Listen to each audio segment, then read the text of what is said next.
My husband called me from his sister's house and said, "Honey, I took our $45,000 saved for IVF and gave it to my sister so she can take the trip of her dreams. She deserves it more than we do." I responded very calmly, "Wonderful." I had no idea that 2 weeks ago I had already heard that phrase in my mind. "Your sister deserves this adventure more than we do to have a child." David's voice was broken on the phone. He tried to sound confident, but his nervousness was noticeable. "I have already transferred the money to Emma's account." I stood in the kitchen with my hand pressed against Samara as I absorbed his words. The $45,000 that had taken us 3 years to accumulate, the money that symbolized our dreams of creating a family, had been donated to her sister Emma for a luxurious vacation in Europe. "Perfect," I said firmly. "Thank you for letting me know." There was silence on the other end. This was not the response David had anticipated. He had braced himself for tears, for screams, for the scandal he always called your fixation on having a baby. Instead, he was met with calm. "Look," Olivia began in that patronizing tone she had perfected over our 8 years of marriage. "Emma had a hard time with her divorce. She needs a break. We can save up for the conception again. You're 34. There's still plenty of time." I looked down at the paperwork on the bar. It was the results my doctor had given me 2 weeks ago. Paperwork that shattered David's comfortable narrative of having plenty of time. Paperwork that made his betrayal all the more painful. "You're right," I said, amazed at how easy the lie seemed to me. "Emma deserves it. I hope she has a great time." "Seriously," her voice was uncertain. "That's all. You're not going to fight." "Nothing to fight about," I confirmed. "I have to go. I'm late for the hospital." I hung up before he could answer, before the trembling in my hands could be heard in my voice. As a pediatric nurse, I had learned to maintain my composure in emergencies, and now that composure was the only thing keeping me together. 2 weeks earlier, my doctor had called me in for a private consultation. My latest test results showed that my fertility was rapidly declining. If we wanted to have a child through IVF, we had to act within the next 3 months. After that, my chances would drop dramatically. I hadn't told David yet. I had been biding my time, preparing everything, and now I realized that I had done the right thing by keeping it to myself. My phone vibrated. It was a message from Emma. "Oh, sister-in-law. David told me what he did. You're the best at understanding. I can't wait to post the photos from Paris. I love you." I stared at the screen, remembering all the times Emma had vied with me for David's attention and money. The emergencies that always came up just when something crucial was happening to us. How had she persuaded him to cancel our first attempt at insemination 2 years ago? Because she needed help with the down payment for her house. Family first, she and David had said. "Sure," nodding. My hands stopped shaking. A strange serenity invaded my body as everything began to fall into place. Years of taking a backseat to Emma's whims, of watching David prioritize her over our future had led to this moment. I opened my laptop and accessed our shared account. Just as I supposed, David had emptied it. All the savings, the extra shifts I worked, the bonuses I earned, everything had been in Emma's account since that morning. But what David didn't know was that I had already anticipated this. 6 months after Emma's divorce, I noticed how he watched our money with that sly glint in his eye. That's when I started to prepare myself. I opened an individual account at another bank. Every extra shift, every bonus, everything went there. I even sold some of my coins and he didn't even notice. The shared account he emptied contained exactly what I had calculated Emma would extract from him. The real fund for fertilization was safe, and along with it something else. Evidence. Every receipt, every deposit of mine, painstakingly documented over the years. My phone buzzed again. It was a message from Dr. Torres, my fertility specialist. "Appointment confirmed for next week. All paperwork ready as agreed." I took a deep breath and began gathering what I needed. 8 years of marriage had taught me a lot about David and Emma's patterns. Now it was time to use it all to my advantage. As I walked through the hospital hallways, memories of the past few years flashed through my mind like a tape. Each scene revealed a pattern I had previously been too loyal to admit. The time David postponed our honeymoon because Emma was having a crisis with her ex, the anniversary he missed because she needed help moving. Every key moment in our marriage had its shadow embedded in it. "Olivia, my name is Sarah, my colleague in pediatrics. Everything's fine. You look strange." I smiled a little. David gave Emma our fertilization money so she could go on vacation. Sarah's face went from shock to anger to understanding. She was one of the few who knew about my secret account and my contingency plans, so it finally happened, she said quietly, leading me to the break room.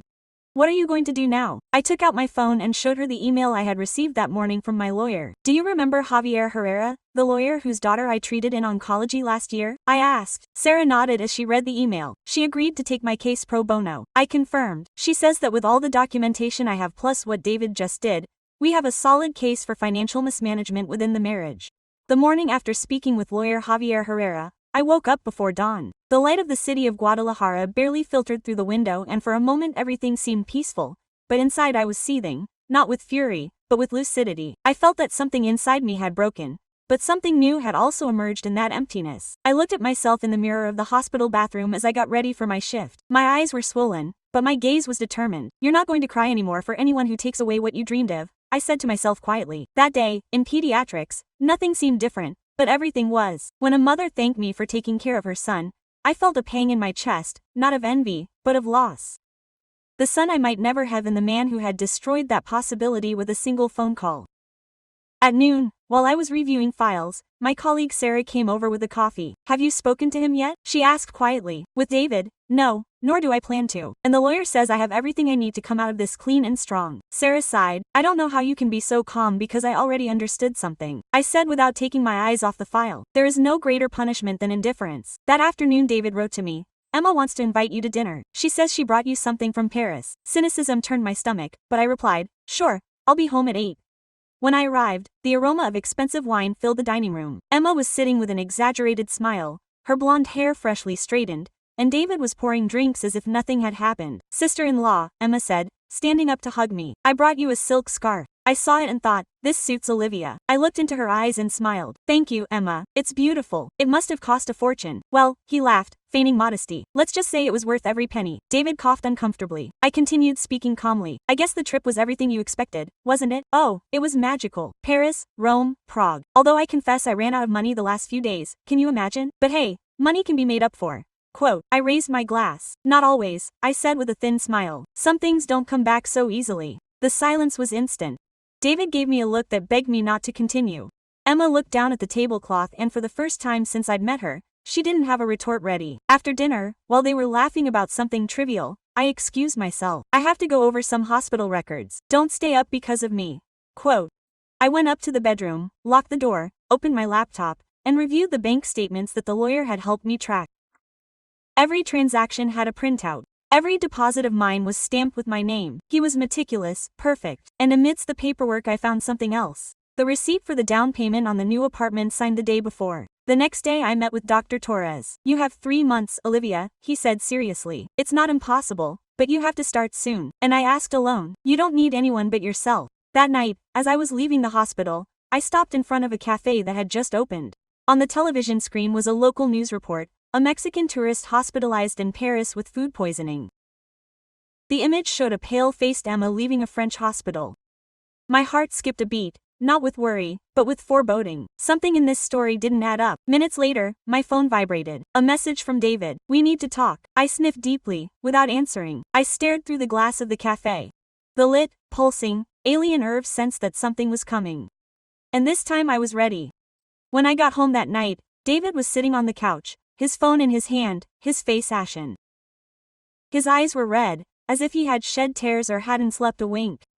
What happened? I asked as I put my keys down on the table. It's Emma, he murmured in a broken voice. She's hospitalized in Paris. That's interests. I feigned surprise, even though I'd seen it on the news before. What happened to her? They claimed she ate something bad, but the worst part is she's out of money. She can't cover the hospital bills. I crossed my arms, exhaling deeply. And what does that have to do with me? David looked at me, astonished. She's my sister. I can't abandon her like this. You already helped her once, I said slowly, and you spent our son's money on that. What else do you plan to give her? Your dignity, our home. His face contorted. Don't be harsh, Olivia. You don't understand, Emma. Do you need me? Yes. I spoke with a serenity that exasperated him. But you don't understand that I needed you too.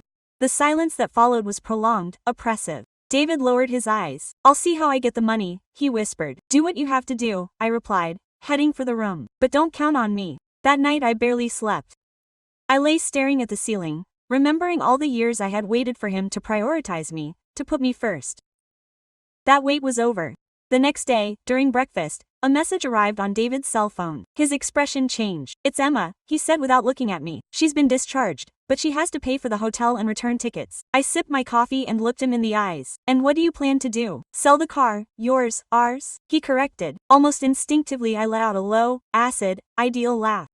That way you'll have space in the garage to store your remorse. David slammed his palm on the table. Stop it, Olivia, you're always being aggressive. I didn't say anything to him, slowly getting up. I'm just stopping protecting the indefensible. I left without looking back. I walked to the hospital, feeling the weight of autonomy for the first time in a long time. It wasn't light, but it was mine. During my shift, my mind oscillated between patients and screens.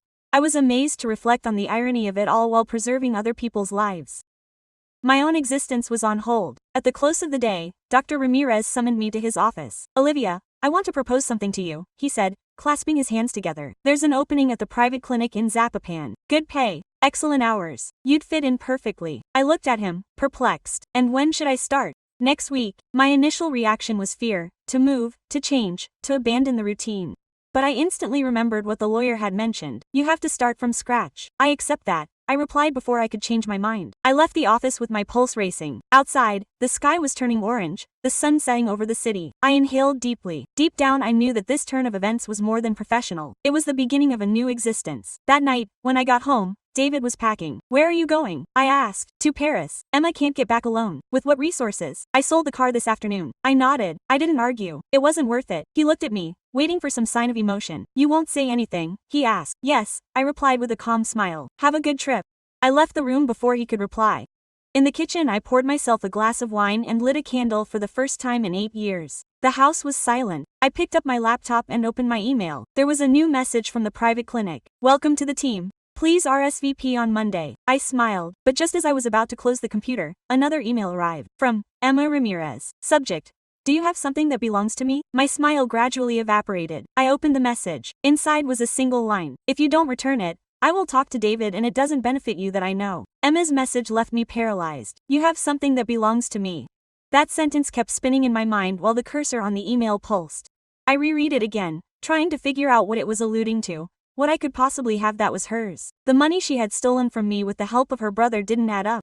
I closed my laptop, but the thought haunted me to the bathroom, to my bed, to my dreams. I didn't sleep that night. At 6 a.m. I got up, made coffee, and decided that I wouldn't let that woman take away the peace I had worked so hard for. David hadn't returned from Paris yet. He had only sent me 2 messages. I arrived safely. Emma is recovering. Not another word. Perfect. The less we talked, the better. I went to the hospital. That morning the air smelled of antiseptic and transformation. In the hallway, Sarah caught up with me with an intrigued smile. You look different, she said, like something in you had aligned. Maybe, I replied, smiling. Or maybe I had simply stopped fighting the inevitable. During my shift, while I was reviewing a medical history, my phone vibrated with a message from an unknown number. Jealousy of the account. Don't pretend you don't know what I'm talking about. My heart skipped a beat. This wasn't just another email. Someone knew about my private fund. I put my phone away and tried to focus, but my mind was filled with questions. How did they find out? David, Emma, someone from the bank? By the time I left, I couldn't take it anymore. I went to the hospital cafeteria, opened my email again, and replied directly to Emma. I don't have anything from you,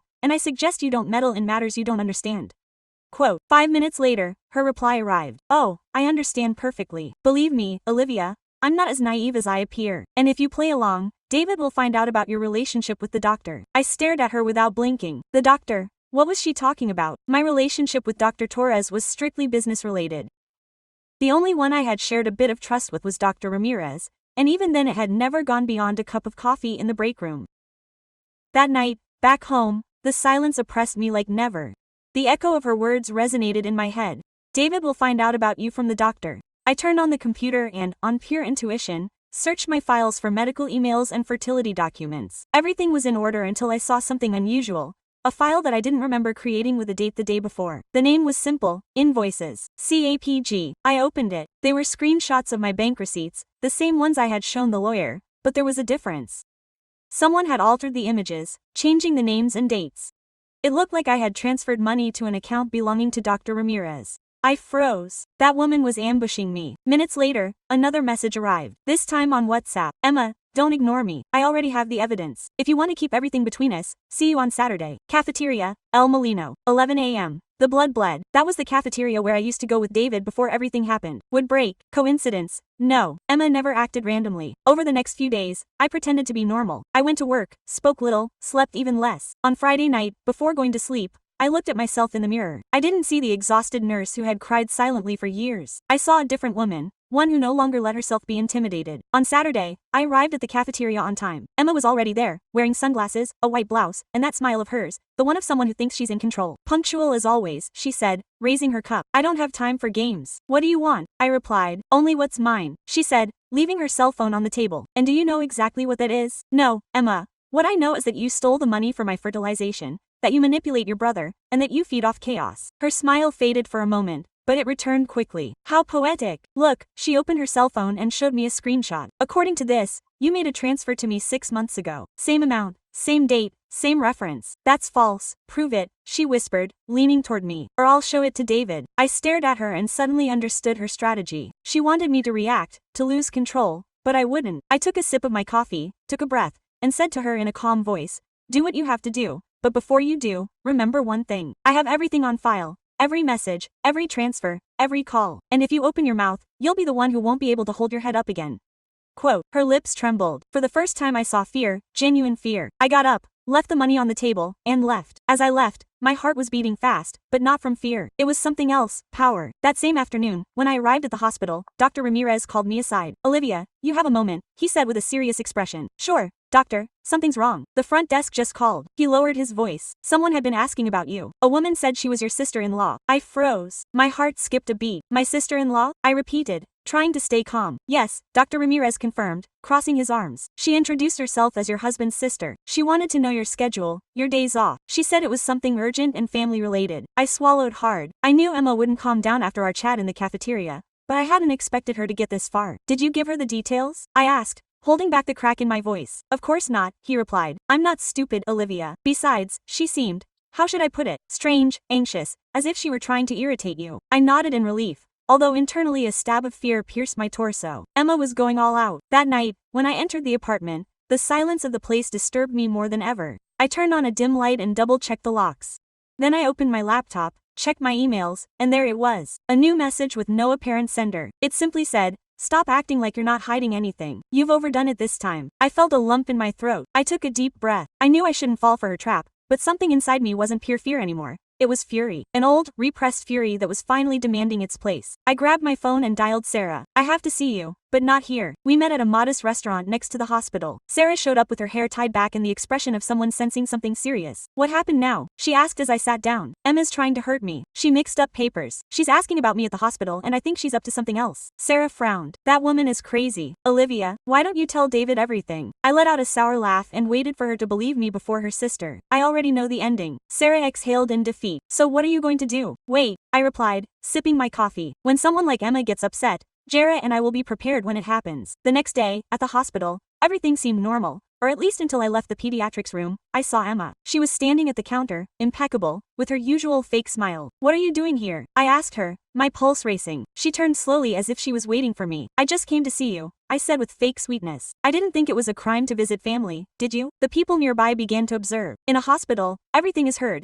Everything is broadcast. We have nothing to discuss, I said through gritted teeth. Oh, yes we do, she replied, coming closer. For example, we could talk about how you flirt with your boss while your husband is away taking care of me. Her tone was soft, but each sentence was laced with venom. I felt heat rise up my neck. Turn the volume down, I asked. Why? Are you embarrassed that they'll know the truth? She smiled triumphantly. Or maybe you're worried that the doctor will hear. Then I saw him, Dr. Ramirez at the end of the corridor, watching the scene. His face was a mix of astonishment and bewilderment. This isn't what you think, I said, trying to approach her, but Emma cut me off. Oh, don't bother trying to explain it to him. I'm sure he already knows everything. No, Olivia, people like you always get what they want, even if they use their lab coats as a mask. The slap left my hands before my brain could stop it.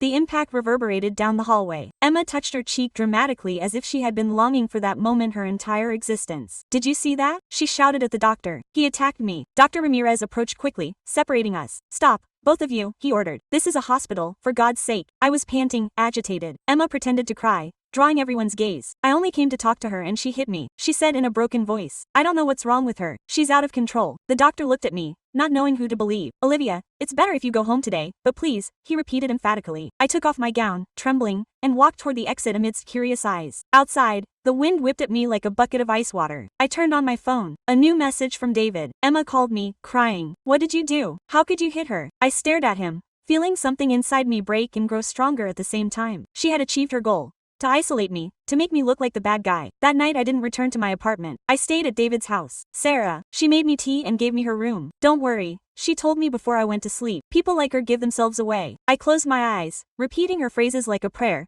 But at midnight the doorbell rang. Sarah opened the door. A man was waiting at the door. He was holding an envelope. Olivia Rivas asked, "Yes, it's me. I'm bringing you a subpoena." Sarah and I looked at each other. The envelope had my name on it and a red seal. Complaint for physical assault and defamation. The envelope weighed more than the room. I held it between my fingers for a moment without opening it, as if delaying the inevitable would alter the truth. Sarah watched him with the same fusion of fear and anger that I did. "This can't be," she murmured. "Is she suing you?" "Yes," I answered quietly. "I know exactly who helped her do it." Inside the envelope, the subpoena verified it. Emma Ramirez versus Olivia Rivas. The accusation was ridiculous, physical assault and public defamation, but the court seal was authentic. It had a date, a case number, a digital signature. I sat on Sarah's bed, feeling the adrenaline turn into a cold weight in my stomach. "He had it all planned out," I said in a dull voice. "He goaded me at the hospital. He knew I would give in, and he used it against me." Sarah pursed her lips. "You have to see Javier, your lawyer." I called him that morning. He met me in his office in the center of Guadalajara,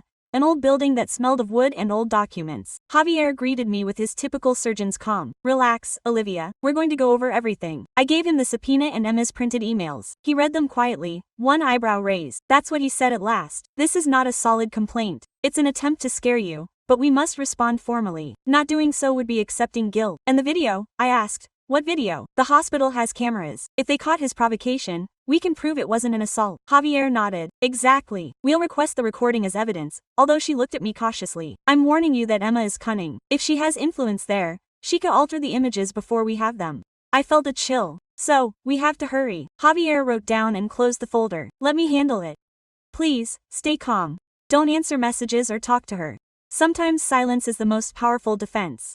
I left the office a little calmer, but with the certainty that the conflict was just beginning. That afternoon I returned to the clinic. Dr. Ramirez avoided looking at me for hours and I understood. The scandal in the hallway was still hanging over me. When the shift was over, he called me into his office. "Olivia, I need the truth. Did you really hit her?" "Yes," I admitted, looking down, but it was a reaction to his incitement. "He insulted me. He lied to everyone and I lost control." The doctor exhaled. "I won't judge you, but you should know that the management knows about it. If this escalates, they could suspend you temporarily." "I understand," I said with a lump in my throat. "I won't hide." Before I left, he stopped me. "Olivia," her tone softened as her hand went. "Sometimes you have to let people sink on their own. You don't need to sink with them." Her words followed me back home. I made myself a simple dinner, though I didn't eat anything, and just as I was going to sleep, my phone vibrated. It was a message from David. "Emma told me everything. I'm going back to Guadalajara. I can't believe what you did." I didn't respond. I couldn't, not because I had nothing to say, but because nothing I said would be worth anything. 2 days later, Javier called me early. "We got the hospital footage, but there's a catch."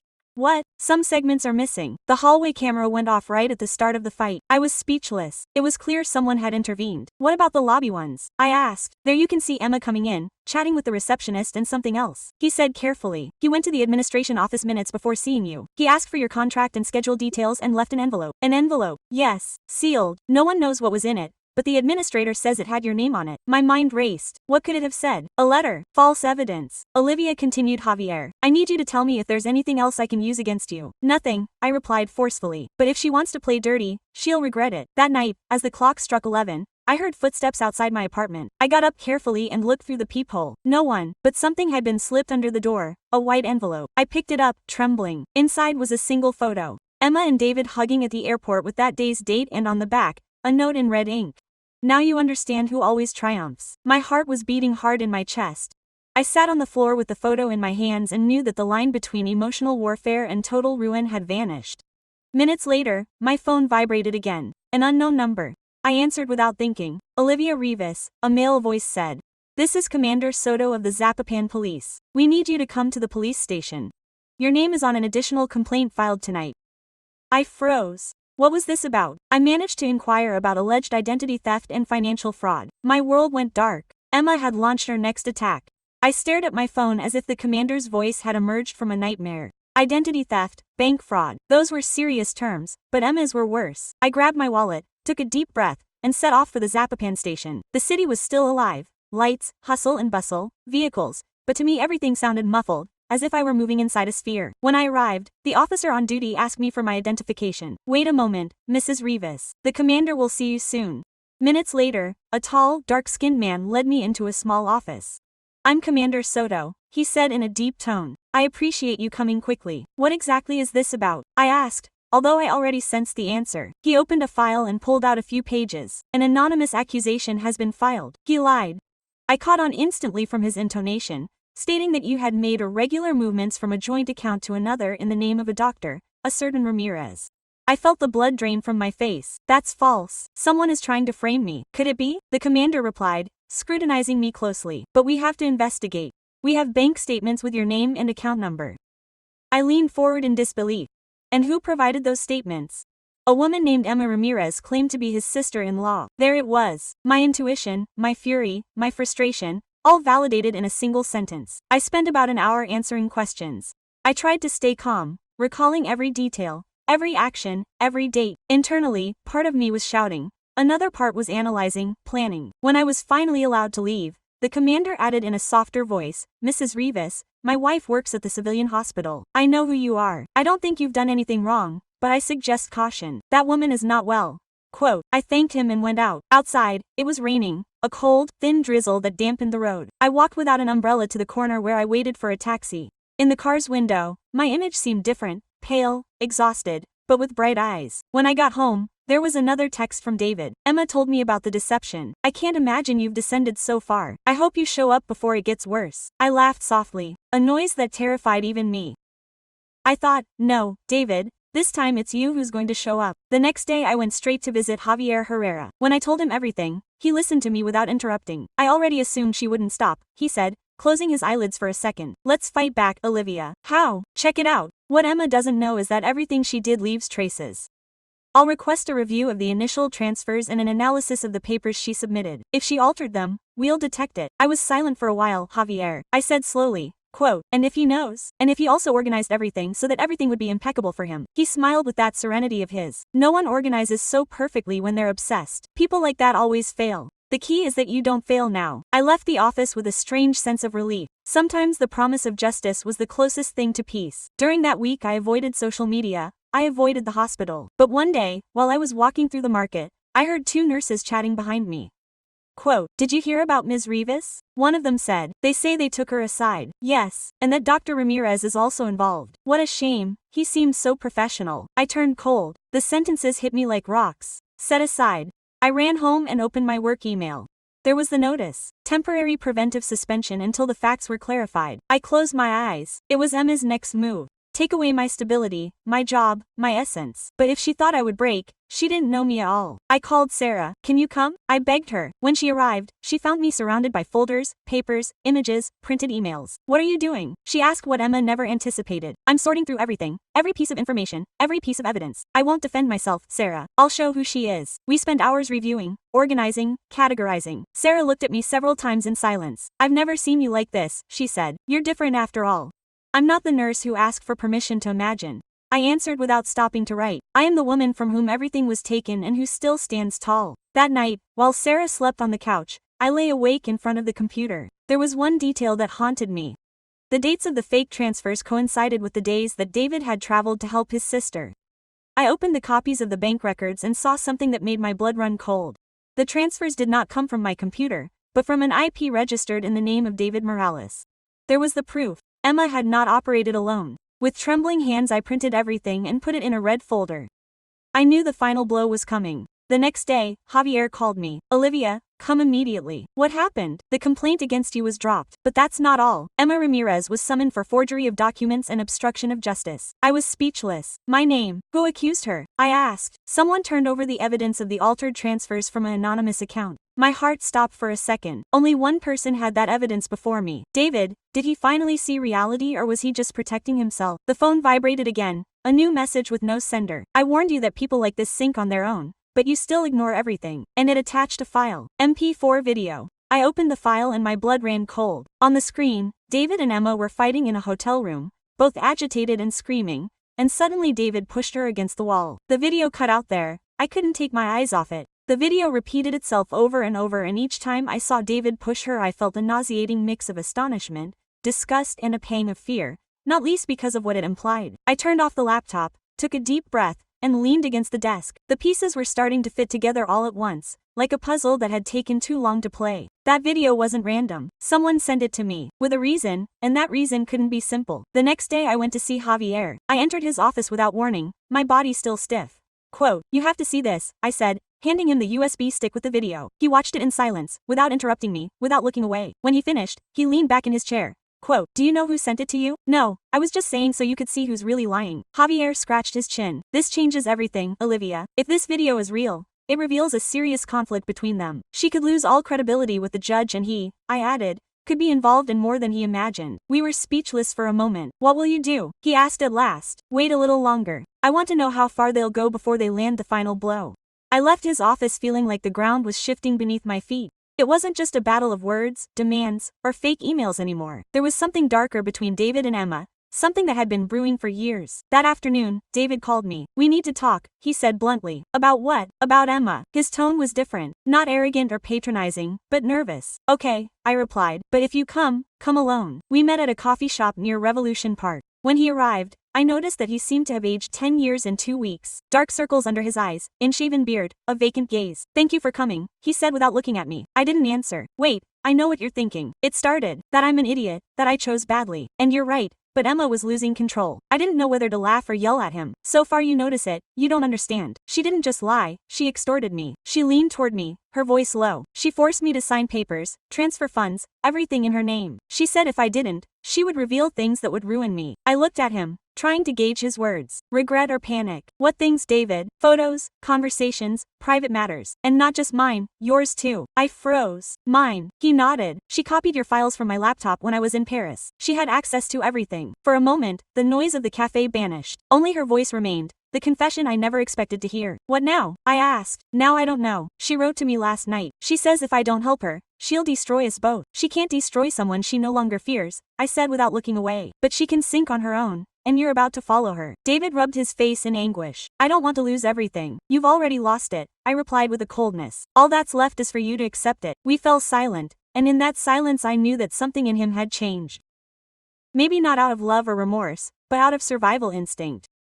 That night, back at my apartment, I found the door half open. I entered cautiously, my heart racing. Everything seemed normal, except for one thing. On the table was a folder. Inside were several printed photographs. They were images of me in the hospital, at home, even at the coffee shop where I'd been with David that same afternoon. And next to the photos, a handwritten note. "Stop playing around or everyone will know who you are. Seriously." I leaned against the wall, breathing rapidly. The photos were usually freshly inked. That indicated they'd been taken recently, very recently. I picked up the phone and called Javier, but he didn't answer. I left him an urgent message. Then I called Sarah. "I can't take it anymore," I said when I heard her voice. "What happened now?" "Someone broke into my house. They left me photos and a threat." Sarah arrived in 20 minutes.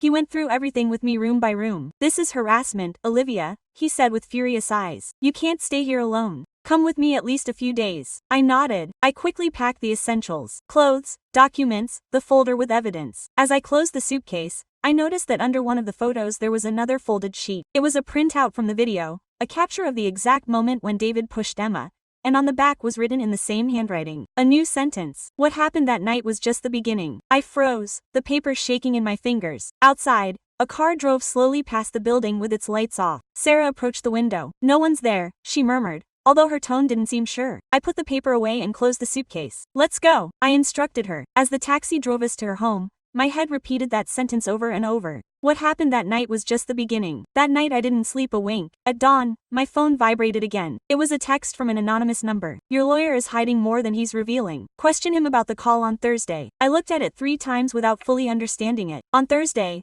Javier had told me that he had received a confidential notification from the court and suddenly it hit me. The video, the evidence, the sudden withdrawal of the prosecution. Javier was hiding something important. The light of dawn was streaming in through the glass as I grabbed my bag and keys. "Where are you going?" Sarah asked, still sleepy. "To find answers," I replied, closing the door. I knew that the next time someone lied, I wouldn't just listen to them. This time they would be forced to confess. The sun was already rising over Guadalajara when I arrived at Javier's office. At that hour, the offices were closed, but his vehicle, a gray sedan that I knew well, was parked right in front of the entrance. I waited a few moments, watching in the warmth of dawn, fogged up the car windows. It didn't take long for him to emerge. Wrinkled shirt, crooked tie, face that looked like he hadn't rested. "Olivia, What are you doing here so early? He asked, astonished. Explain to me, I replied, crossing my arms. What about the call from Thursday? For an instant his expression changed. Just a blink, but enough. He knew exactly what he was talking about. Who told you that? Quote, he asked, feigning composure. It doesn't matter. Answer me.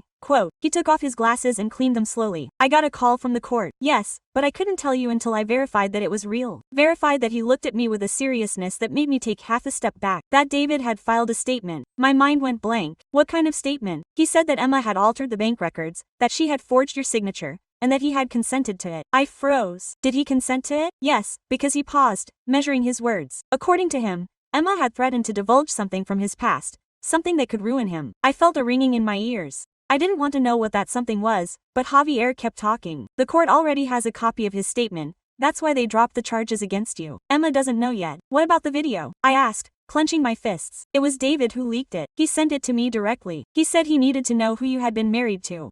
I actually leaned against the wall trying to absorb it. David wasn't innocent, but at least he had decided to speak out. I didn't know if it was out of remorse or fear, but he had. And now I asked, now we have to protect you. See, Emma is going to react. She's not a woman who tolerates losing. Quote, Javier stood up and handed me a folder. Here's a copy of the statement. Read it calmly. I left the office with the folder in my hand, without opening it yet. I sat on a bench in front of Morelos Park. People were walking around. Children were running around. The noise of vendors filled the air. Everything continued as if the world weren't falling apart. I opened the folder inside David's testimony. I admit that Emma falsified documents and forced me to participate in a financial scheme to transfer money from our joint account. I did it under pressure. Olivia had no knowledge of these actions. I also admit to having witnessed episodes of emotional instability on the part of my sister that could put third parties at risk. I turned the pages with trembling hands. At the end was a handwritten note. I don't want her to hurt me anymore. Do what you have to do. I closed the folder. I didn't know whether to cry or laugh. After years of silence, David had finally said something true. Late, yes, but true. That afternoon Javier called me again. The court authorized an order of Emma was under restriction. She can't go near you or the hospital, and the police are looking for her. They can't find her. The air thickened. Emma had disappeared. The following days passed in a strange limbo. She slept little, ate less. Every noise in the hallway made me jump, but the most disconcerting thing was David's silence. Not a call, not a message, nothing, until one night at 2 a.m. the doorbell rang. I got up slowly, my heart racing. I looked through the peephole. It was him. What are you doing here? I asked when I opened it. Still in my dressing gown. I needed to see you, he said. His voice was broken. I can't go on like this. His face was tired, his eyes sunken. He looked like a man on the verge of collapse. Where is Emma? I asked. I don't know. She hasn't answered for days. He came in uninvited. He paced the ward nervously. Quote, I realized something, she finally said. He didn't just manipulate me, he manipulated both of us. What do you want now, David? Excuse me, I asked bitterly. No, I just want to help you end this. I looked at him, not believing him. Why now? Because someone left me this last night. He pulled an envelope from his jacket and placed it on the table. Inside was a photo. It was the same room as the video, but from a different angle. The image showed Emma standing in front of the camera, smiling, and behind her in the mirror, David, with his cell phone in his hand, recording. I felt a chill.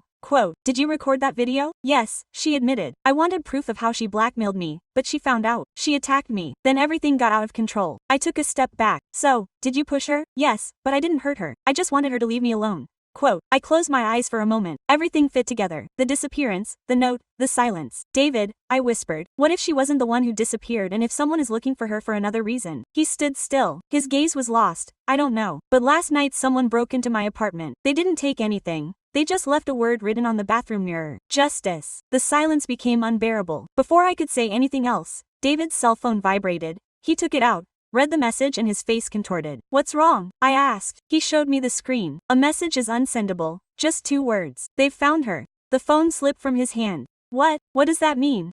I asked with a trembling voice. It means, he said in a whisper, that this isn't over yet. The message was still there on David's cell phone screen, blinking like a sentence. They've found her. The room fell silent. Neither of us dared to say anything, as if putting it into words would make it more real. Where? I finally asked. David didn't answer right away. He searched for it. He clutched his coat, hands shaking. The police said, we just have to go. The ride to the police station was a silence filled with short breaths. The city was shrouded in fog. The streetlights looked like ghosts watching us. When we arrived, Commander Soto greeted us with a serious look. Thank you for coming, he said without politeness. Is there anything you should see? He led us to an office where a folder was on the table and a monitor was on. A body was found this morning in a vacant lot near Lajomulco, he explained.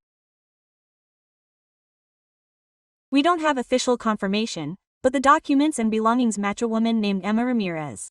David collapsed in his chair. I stood there feeling like the floor was crumbling beneath my feet. Is she there? I asked, unable to finish my sentence. Yes, Soto replied cautiously. We've already notified the court, and Mrs. Rivas stared at me. Her name came up again. What? I asked, confused. We found her hospital card in the victim's bag, as well as an envelope with several documents, all with her signature. I drew a blank. That's impossible. I haven't seen her since that argument at the hospital. David looked up. His face was contorted. Commander, listen to me. She had nothing to do with this. Soto looked at him for a few seconds, then nodded. I'm not accusing you, but I need you to understand that with the history of threats between the three of you, there will be a formal investigation. I nodded, unable to speak. As we exited the station, the air seemed colder, thicker. David walked beside me in silence. Do you think someone? I began to say. I don't know. He interrupted me, but I wasn't Olivia, I swear. I looked him in the eyes. For the first time in years, I saw genuine fear. I don't entirely believe you, I said calmly, but I'm not accusing you either. Not yet. That night, back at Sarah's, I told her everything. She listened to me without interrupting. This has gotten too dark, she said finally. Olivia, you have to take care of yourself. I can't hide, I replied. I have to know the truth. Over the next few days, news stories began to fill the networks. Woman involved in marital fraud found dead in Guadalajara. The headlines used words like mystery, betrayal, revenge. No one knew exactly what had happened, but they did know something. Emma didn't leave without leaving something behind. On Thursday, Javier called me. Rec, I got a notification from the prosecutor's office, he said. They're going to call you to testify again. Yes, but there's more. The forensics lab found something interesting in Emma's belongings. A pen drive. My pulse raced. What was she keeping? We still don't know. They told me she had encrypted files, but the label had a name on it. Which one? Yours. The silence lasted forever. They'll decode it this week. Javier continued. Olivia, you have to get ready. If that device has anything incriminating, it could disrupt the entire process. I hung up without making a sound. I spent the rest of the day at the hospital. Although I could barely focus, every noise in the hallway made me turn around. Every silhouette seemed dangerous to me. When I left, I opened the door of my car and found a folded piece of paper on the seat. No one was around. I unfolded it cautiously. Don't trust everything they show you. The truth didn't lie with Emma, but with the person who had helped her without a signature. But the handwriting was David's. I contacted him immediately, but his line was dead. That night it rained furiously. The lightning bolts seemed to tear the sky apart and I couldn't take my eyes off the folder with the evidence, the papers, the video. Everything piled up on my desk like an entire existence condensed into documents. After 10 a.m., a call came from Commander Soto. Mrs. Rivas, I need you to come to the forensic lab tomorrow at dawn. It's crucial. They detected something in the pen drive. Yes, and it won't be easy to hear it. He hung up before I could probe further. I slept badly, amid fragmented dreams in which Emma emerged, smiling but faceless. At 7 a.m. I was in the lab. Javier was already waiting for me. His face was serious. He murmured the contents of the pen drive in a low tone. They were recorded audios. The expert led us to a small room. On the computer screen was the title of the file for when it was all over. The expert pressed play. Emma's voice filled the room. If you hear this, it implies that I no longer exist. And you probably think that I caused it. But that's not how it happened. Nothing was as it seemed. David manipulated me just as he manipulated you, Olivia. I felt a chill run through me. The voice continued, halting. I saved everything he asked me to. The transactions, the forged documents. I thought it was out of affection, but he was just trying to protect himself. If anything happens to me, look into the A&M Projects account. He understands what I'm talking about. The audio cut out abruptly. I was speechless. Javier looked at me, livid. You see, he said, the story wasn't between you and Emma, it was between her and David. I left the lab, trembling outside. The sun shone brightly, almost mercilessly. I inhaled and dialed a number I hadn't used in months, Commander Soto's. Commander, I know where to look. That afternoon, the police raided a private office in Zapopan, belonging to a shell company called A&M Projects. Inside, they found papers, records, dozens of global transfers, and an image. David and Emma were smiling at a computer. Behind it, an open envelope with my name written on it. As the commander showed me the photo, I felt that something inside me finally clicked. David hadn't just collaborated, he'd orchestrated it from the beginning. But before I could process it, the commander received a call. His expression changed. He hung up slowly and looked at me. Olivia said in a low voice, David Morales is not in Guadalajara. His vehicle was found empty this morning on the side of the 8 Patitlan highway. I was paralyzed. Yesterday had finished exploding and now the only survivor was the man who had mastered the art of evaporating. Hearing the commander's words, I felt all the oxygen suddenly drain out of me. David Morales is not in Guadalajara. It wasn't just a phrase, it was confirmation that the story wasn't over yet. Commander Soto watched me suspiciously as if he feared I would collapse right there. The car was located this morning on the road to Tepetitlan. The doors were open, the key inserted, with no signs of force, but inside we found a notebook, his wallet, and an envelope with his name and yours.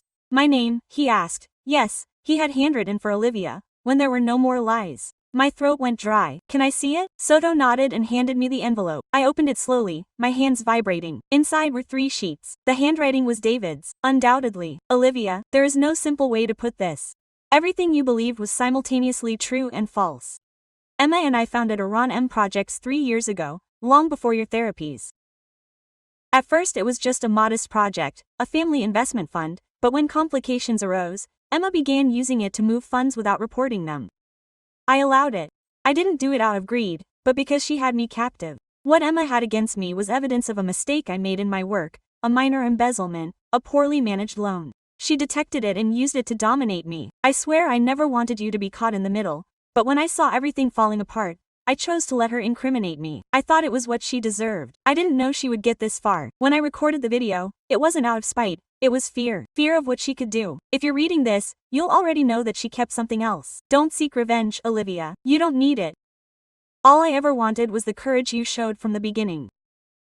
I stared at the pages, unable to shed tears. It was a confession, yes, but it was also an epitaph. What happens to him now? I asked the commander. We're tracking him down. For now, he's missing, not a fugitive. But if he was involved in the deception, we'll know soon enough. I nodded, though inside I felt a peculiar emptiness. It wasn't relief or sorrow. It was a bittersweet mix of closure and beginning. Weeks passed. The investigation became a thimbleful. The media grew weary of the case. The headlines mutated, the versions tangled. Emma, the antagonist, David, the ally, me, the deceived nurse who became the symbol of quiet fortitude. But the truth was never so linear. 3 months later, my existence bore little resemblance to the one before. I left the hospital and accepted the position at the private clinic in Zapopan. It wasn't the same place where my story began, but it was the one that allowed me to begin another. Sarah continued to be my friend, and Javier had become more than my lawyer. He was a kind of older brother, someone who reminded me that justice, even if it takes time, arrives. One afternoon, when I left the clinic, I found a letter in my locker with no return address, no stamp. It simply said thank you for not giving up. Inside was a photograph, me smiling with a group of children from the hospital.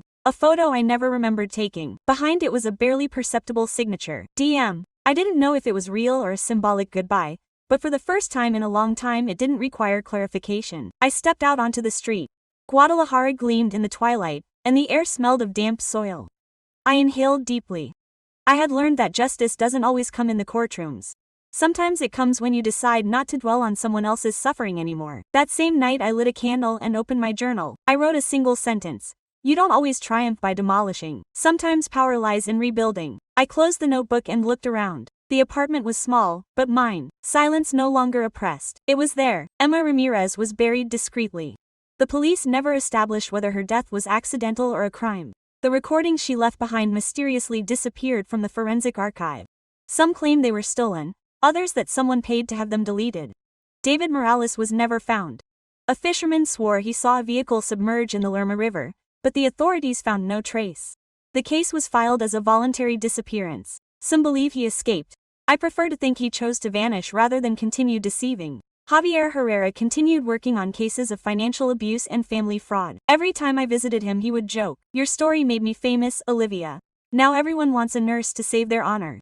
Sarah married a doctor at the hospital. Sometimes she calls me to remind me that life can be benevolent, even in the midst of chaos. And I, Olivia Rivas, am still here. I work with children. I help women who have suffered psychological abuse. I no longer seek justice. I seek serenity. Every time a patient tells me she feels like she has no escape, I tell her the same thing. There is always an escape. Sometimes all she needs to do is close the right door. One morning, as I was making coffee, I turned on the radio without thinking. The announcer said, "A man with no papers or memory has appeared in a town in Nayarit. His name is David." Quote, my hand vibrated for a second, but I didn't turn off the radio.